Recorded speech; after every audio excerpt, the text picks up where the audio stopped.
How you guys doing? Thank you very much for watching MyGeekReview.com. I'm here with Jason and Albert. I'm wearing my Russian t-shirt right now because we're going to be focusing on the Eastern Front. Yep. So we're going to start off first with World War I. There's two world wars going on right here. So first one is Ilya Muromets, and Jason is the expert for that. So tell us, what is that game about and what are we expecting in that game? Okay, Ilya Muromets, it's kind of hard to pronounce as an American, but Ilya Muromets is about a famous Russian strategic bomber from World War I.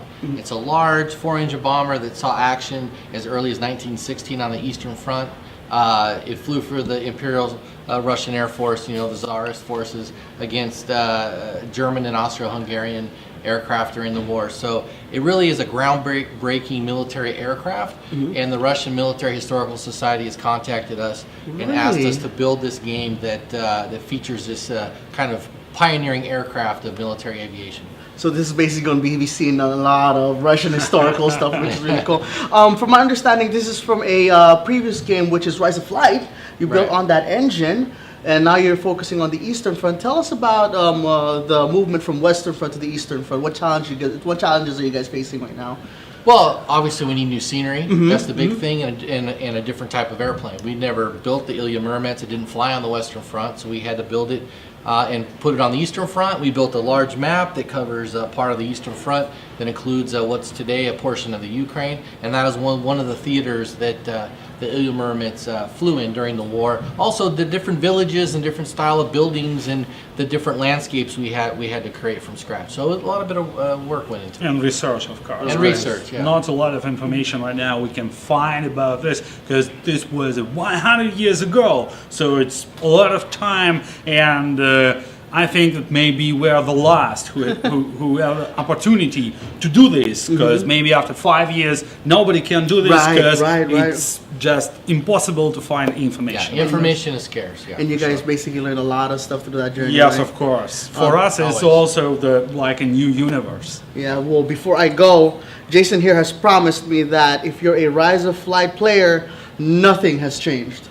Nothing much has changed. You could hop onto it and feel comfortable playing with the game in Ilya Muromets. Right. If you're already a Rise of Flight user and you're familiar with our interfaces and how our mission structure and how the planes fly, you'll be able to get into Ilya Muromets really with no problem at all. However, we are working on a new control system for Ilya Muromets, so we hope to include a mouse and keyboard solution for flyers who may not have a joystick. Right. Now, we're not going to retrofit this to Rise of Flight or upset anything that already exists, but for Ilya Muromets, it's a new opportunity for us to experiment with an alternative control system that apparently a lot of people want to see. So we're going to try to give it to them this time around. So high demand, right. Now, Albert here, Sturmvik, there's a World War II game also in the Eastern Front, of course, like very exciting to see. So, Sturmvik, what are we seeing new with this one? Yeah, everything new. Like we try to recreate every detail in the game with new approach, with all of this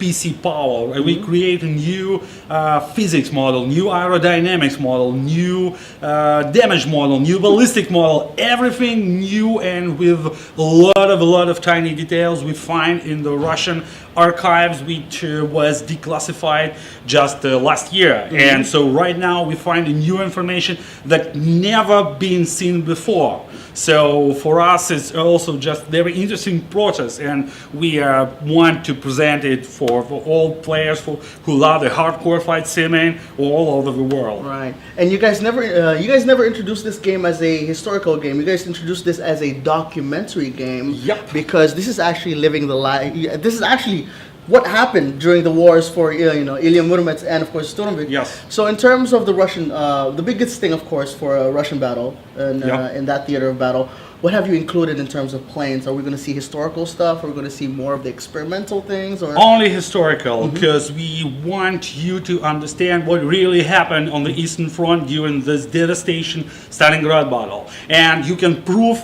all we do by Wikipedia, or you just can surprise everybody why you know so lot about this, because it's really historical information about everything, about the airplanes, about a 3D model, about every gauge in the cockpit, about everything, and also about the campaign, because in a campaign we try to recreate everything like a Stalingrad model. There, every building just in the place it was during the battle. We working with, you know, this recon photos from the Germans before they bombard the city. They're doing a lot of photos, so we have it.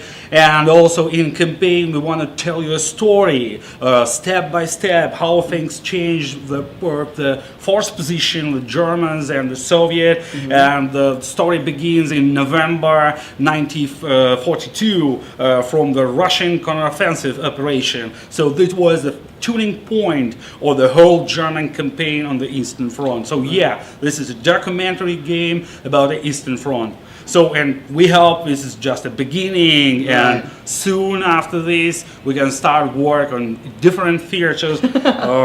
So this is just the first step for us. Yeah. To add on what Albert said there, the Stalingrad map really is a marvel because it has over 48,000 square miles of wintry Russian landscape that was actually what it looked like during the battle. And as Albert mentioned, the city itself includes all the famous landmarks from that battle, the grain elevator, the railway station, and also the surrounding countryside, which most games, if they ever talk or show Stalingrad, only focus on the city. But most of the major events, whether it was the air bridge or the encirclement of the German 6th Army that occurred towards the end of the battle, that happened outside of the city itself. So the armored units and other, I mean, the map itself has over 1,000 villages and 100 different airfields. So all of these battles are going to be taking place not only in the city, but in the countryside as well. So we present one big map of all battle in one map. So you basically could tour like Stalingrad if you want to. Yeah, the biggest thing I actually was really impressed with what you guys did with Sturmvik and of course Ilya Muromets is the fact that you're making it more easily accessible. You simplified it. If I just have a few hours to play, I can hop on. If I want to have the whole day, I could go on, right? Let's be careful with the word simplify because some people watching right. It's we have not simplified the physics or the hard reality of the physical world or how the airplanes operate. We've only streamlined the interface and how you get into the cockpit or how you set up a quick mission battle. We give you lots of options, but we don't want to make it cumbersome for you to get into the game or get into the cockpit and start having fun. Yeah, the grand message from us, don't be afraid to try, because you don't need a crazy stuff at the beginning. You don't need too much time to invest.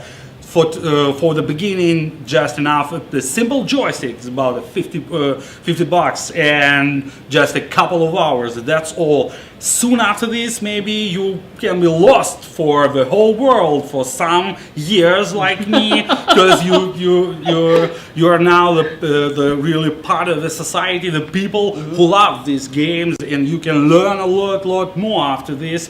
But for beginning, you need just some simple things. So we don't want to simplify game itself. We just want to present different ways to start the play. Yeah, a basic kind of mid-level or average gaming PC plus a $50 joystick will really get you going. And then once you start and you get your first kill or your first fly your first successful mission, you'll be hooked. So basically, quick access to all these kind of stuff, which is really cool. So yeah, we make it accessible, and we've tried to lower the barrier to entry to be as low as possible without sacrificing the realism and the immersion that flight simmers and gamers want to see in a game like this. That's exactly what I want to hear. So the final question, of course, is the most important one for you guys.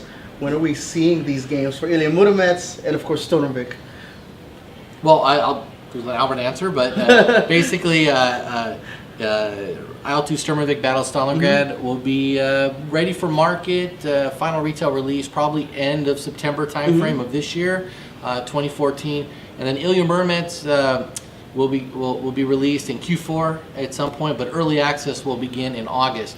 Also, for you Steam users out there, IL-2 Sturmvik will be available on Steam next month as an early access product. And also for IL-2 Sturmvik, we already opened early access. That's true. And access for whole game from November last year. So a lot of people already flying, learning, and doing feedback for us. So we can understand more about what you want and what we need to do to please everybody about this game. So you can be the part of the community right now or wait for release just a couple of months. Well, there you guys have it. If you want to be part of the historical sensation that's basically Ilya Muromets and Sturmvik, I say you guys get this simulation game right now.